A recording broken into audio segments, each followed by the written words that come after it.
Okay, guys, I just possibly found out one of the greatest things ever. Joseph Stalin made a book. Now, naturally, this means I'm going to read it.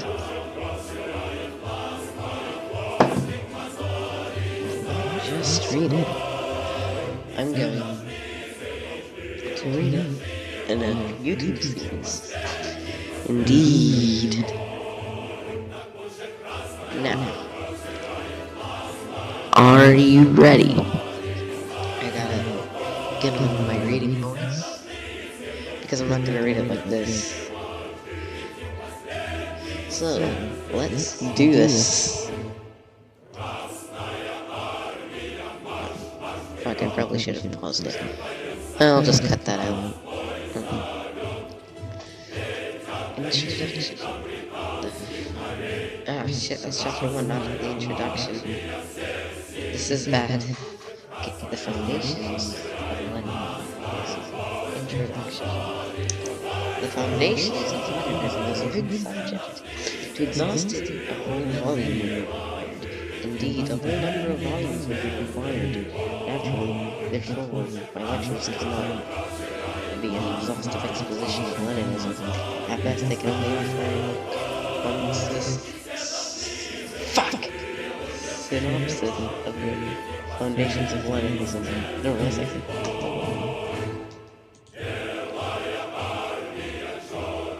Nevertheless, I consider it useful to get this synopsis in order to lay down some basic points of departure necessary for the study of Leninism.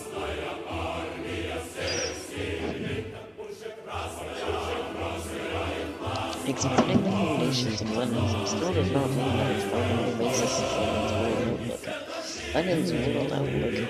And the foundations of Leninism ought to begin with an exposition of the foundations of Marxism.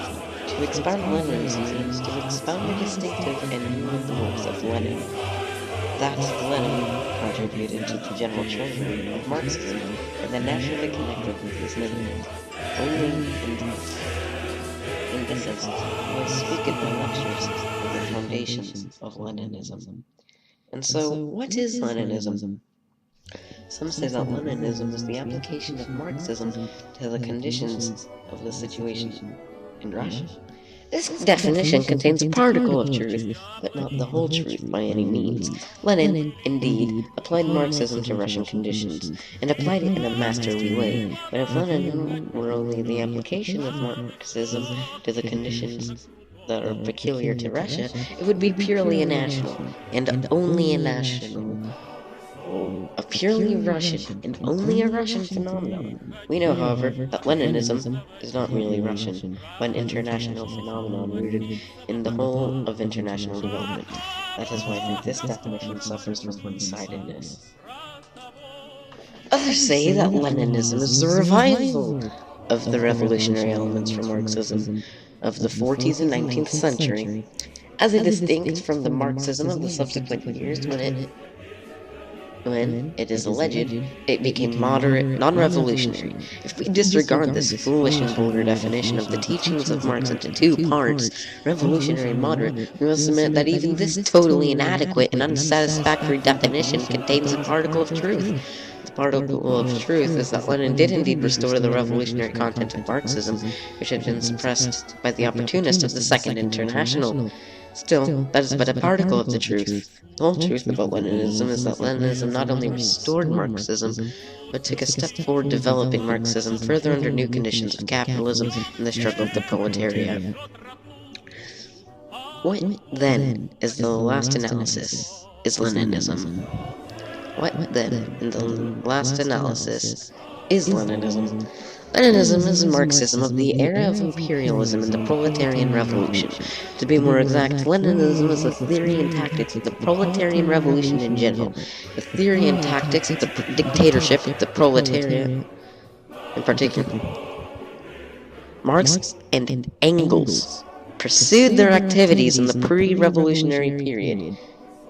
We have the proletarian revolution in mind when developed imperialism did not yet exist. The period of the proletarians' preparation for revolution in the period of when the proletarian revolution was not yet an immediate practical inevitability. Lenin, the disciple of Marx and Engels, pursued his activities in the period of developed imperialism. In the period of the unfolding proletarian revolution, when the proletarian revolution had already triumphed in one country, had smashed bourgeoisie democracy, and uttered in the era of proletarian democracy, the era of the Soviets. That is why Leninism is the further development of Marxism. Wait, is it bourgeoisie or bourgeois? It is usual to point to the exceptionally militant and exceptionally revolutionary character of Leninism. This is quite correct, but this specific feature of Leninism is due to two causes. First, due to the fact that Leninism emerged from the proletarian revolution, the imprint of which it cannot but bear. Secondly, to the fact that it grew and became strong in clashes with opportunism of the Second International, the fight against which remains an essentially preliminary condition for a successful fight against capitalism. It must not be forgotten that Marx and Engels on one hand, and Lenin on the other, there lies a whole period of undivided domination of the opportunism of the Second International, and the ruthless struggle against this opportunism cannot but constitute one of the most important tasks of Leninism. Alright, so that was the introduction. I'm going to be uploading this video separately. Now, because this is going to be my first actual series on this channel, I want to do something. I'm going to put a Q&A at the end of the next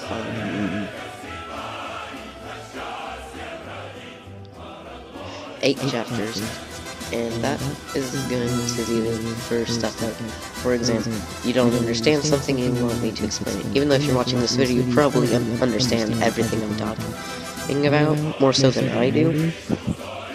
Or you want to know my thoughts on something, which I don't know why you would. This is an audiobook, not a fucking blog. But yeah. If you just have a random question about something, just put it in the comments, and I'll answer it in the next video. I'm going to give you an example. Alright, let's go to my channel. Let's go to a random video I have, and pretend it's a video on this, okay? Okay, so for example, you'd format it like this.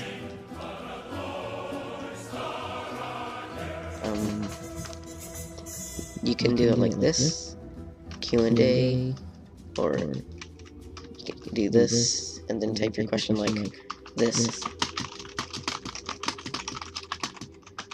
And then send that comment, and I'd answer it. So yeah, that is all. I'll see you in the next video.